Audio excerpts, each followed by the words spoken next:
Hello friends, welcome to sports allrounder YouTube channel. Cricket பேசலாமா? Ashes இன்னைக்கு start ஆயிருக்கல England versus Australia. First test match பர்த்தில் மொத்தம் 5 test match. கடைசியாக சிட்னியில் முடியும் அடுத்த வருஷம் ஜனவரியில்.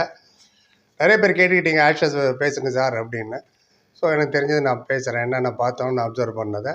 எங்களுக்கு தேவைதான் உங்கள் ஆதரவு. நிறைய பேருக்கு ஷேர் பண்ணுங்கள். அப்போ தான் டே 2, 3, 4, 5 5 டெஸ்ட் பேசணுமா என்னன்னு யோசிக்கணும். ஏன்னா வியூஸ் அவ்வளோ போகிறதில்ல. இங்கிலாந்து பேட்டிங் டாஸ் ஜெயிச்சு பேட்டிங் எடுத்துட்டாங்க. 172 ஆல் அவுட். ஆமாம், 33 ஓவர் தான் மொத்தமே விளையாண்டது. பேஸ்பால் கிரிக்கெட்டுமாங்க கேட்டால் என்ன சொல்கிறதுன்னு தெரியல. ஏன்னா பேட் குமின்னு சொல்ல ஹேசல்வுட்டும் இல்லை இன்றைக்கி. They didn't play.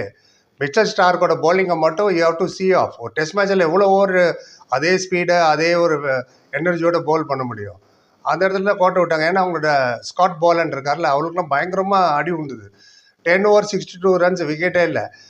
Nathan line spinner 2 over தான் போட்டார். கிரீன் 1 ஓவர் தான் போட்டார். புதுசாக டெபுட்டான ஒரு பவுலர் வந்திருக்கார், பிரெண்டன் டோகாட். அவர் ரைட்டாக பாஸ் பண்ணார். அவர் 2 விக்கெட் கிடச்சிது. பட் மெயின் த்ரெட்டு இவங்களுக்கு மிச்சல் ஸ்டார்க் தான். அது ஏற்ற மாதிரி மனுஷன் 7 விக்கெட் எடுத்துன்னு போயிட்டார். 100th test wicket Joe Root. ஆஷஸில் சொல்கிறேன், ஆஷஸில் மட்டுமே இவரோட 100th டெஸ்ட் விக்கெட் வந்து ஜோ ரூட்டா. எஸ், இவர் 17வது பிளேயர் 100 விக்கெட் எடுத்தது டெஸ்ட்டில். ஃபஸ்ட்டு யார் பார்த்தீங்கன்னா அந்த லேட் ஷேன் வான் 125 விக்கெட்டும், மெக்ராத் 157, அப்புறம் ஸ்டூவர்ட் பிராட் இங்கிலாந்துக்காக 153. அதுக்கப்புறம் தான் நிறைய பேர் வராங்க. இப்போ மிச்சல் ஸ்டார்க் மொதல் நாளே 19 விக்கெட் விழுந்துருச்சுங்க. எனக்கு இதே மாதிரி தான் போன வருஷமும் நடந்தது. எத்தனை பேர் ஞாபகம் இருக்குன்னு தெரியல, இருந்தாலும் ரிமைண்ட் பண்ணுறேன். And India versus Australia match இதே 10 விக்கெட்டில் தான்.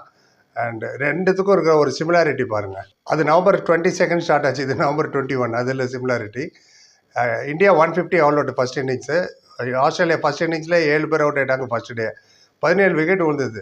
அதுதான் செகண்ட் ஹையஸ்ட் ஆஸ்திரேலியாவில் ஒரே நாள் விழுவுறது. இன்றைக்கி 19 விக்கெட் விழுந்துருச்சு. இங்கிலாந்து 10, ஆஸ்திரேலியா 9.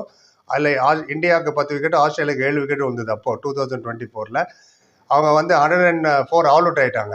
ஸோ அதை டெஸ்ட் மேட்ச் ஜெயிச்சிட்டோம். அது ஏன் ஜெயிச்ச காரணம்னா விராட் கோலி 100 அடிச்சிட்டார். அதில் ஜஸ்வால் அடிச்சார் 167. பும்ரா, ஹர்ஷித் ராணா, சிராஜ் இவங்களாம் 10 விக்கெட் எடுத்தது. இன்னும் பசுமையாக ஞாபகம் இருக்குது. அதே மாதிரி தான் இங்கே 19 விக்கெட் விழுந்துருச்சு. இந்த டெஸ்ட் ரிசல்ட்டை வச்சு நம்ம ஆக்ஷன்ஸ் இப்போ எந்த பக்கம் போகணும்னு சொல்ல முடியாது. ஏன்னா அந்த டெஸ்ட் மேட்ச் நம்ம ஜெயிச்சே போன வருஷம் ஒரு மேட்ச் ட்ரா ஆச்சு, அப்புறம் 3 மேட்ச் தோத்துட்டோம். 3-1 தோத்தோம் அந்த சீரீஸை. ஸோ ஆஸ்திரேலியா இன்னும் ஹேசல்வுட் பேட் குமிஞ்சில் திரும்ப வந்து it's a different ball game. England through their wicket தான் சொல்லணும். எடுத்தோடனே 0 ஓப்பனிங் ஃபர்ஸ்ட் ஓவர்லேயே அவுட் பண்ண 24வது வாட்டி இது மிச்சல் ஸ்டார்க்கு ஃபர்ஸ்ட் ஓவர்லேயே அவுட் பண்ணுறது. இதுக்கு முன்னாடி ஆண்டர்சன் பண்ணியிருக்காரு 29 வாட்டி ஃபர்ஸ்ட் ஓவர்லேயே. ஓவரால் கிரிக்கெட்டில் சொல்கிறேன், டெஸ்ட் மேட்சில் ஃபர்ஸ்ட் ஓவரில். இவங்க வந்து இங்கிலாந்து வந்து லாஸ்ட் 5 விக்கெட் 12 ரனில் வந்ததுங்க. 4th wicket 55 run Ollie Pope and Brook. 6th wicket நவாட்டி பேரன்ஸ் ப்ரூக் அண்ட் ஜேமி ஸ்மித் 33. இந்த லாஸ்ட் 5 விக்கெட் விழுந்ததில் ஸ்டார்க் தான் main destroyer. 7 for 58.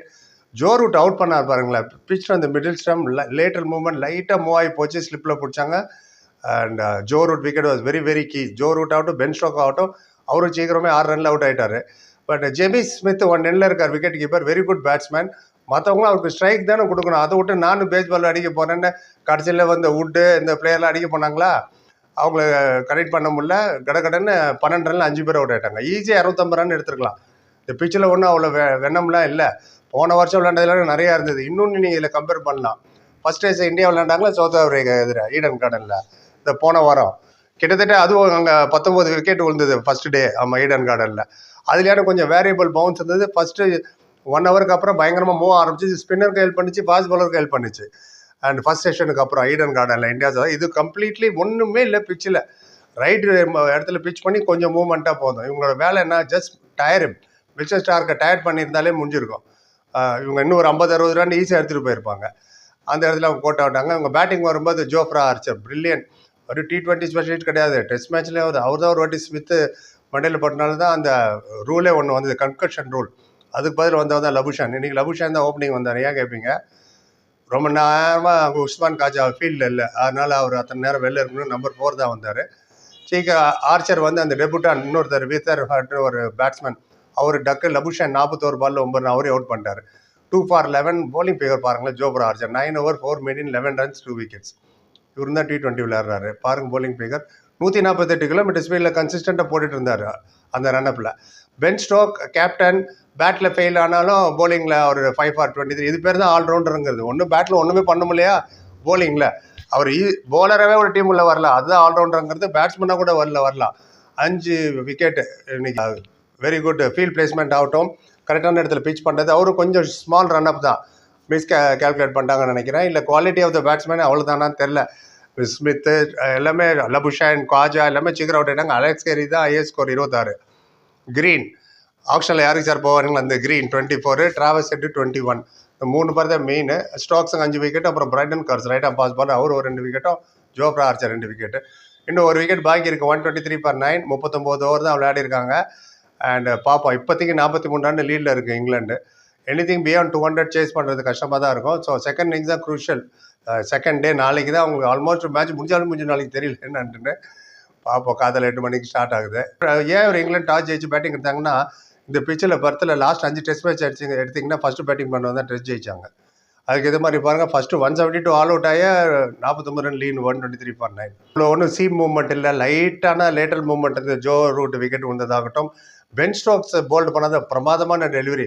You couldn't read the pitch of the ball எங்கே பிச் ஆகுதுன்னே அவருக்கு தெரியல. அந்த ஸ்பீடில் மிச்சல் ஸ்டார்க்கு outside off stump pitch பண்ணி லைட்டாக உள்ளே வந்து இவ்வளோ பெரிய கேப்பாக மாறிடுச்சு. அது சின்ன கேப்பு, பேட்டர்ன் நடுவில் பூந்து போல்ட் ஆனார் பாருங்கள். Treat to watch, fast bowlers டிலைட்டுங்கிறது அதான் pace bowling. 3 slip gully point வச்சு போட்டுட்டு இருந்தாரா. இவ்வளோ தான் நான் பார்த்தது. நீங்கள் என்ன நினைக்கிறீங்க? மேட்ச் பார்த்தீங்களா, ரசிச்சிங்களா? பிடிச்சா லைக் பண்ணுங்கள், பிடிக்கலாம் டிஸ்லைக் கூட பண்ணுங்கள், பரவாயில்ல. ஷேர் பண்ணி விடுங்க, எல்லாத்தையும் லைக் பண்ணுங்கள். இன்னொரு வீடியோவில் சந்திக்கிறேன். பரவி பார்த்த பிறகு நன்றி. Like, comment, share and subscribe. Thank you so much.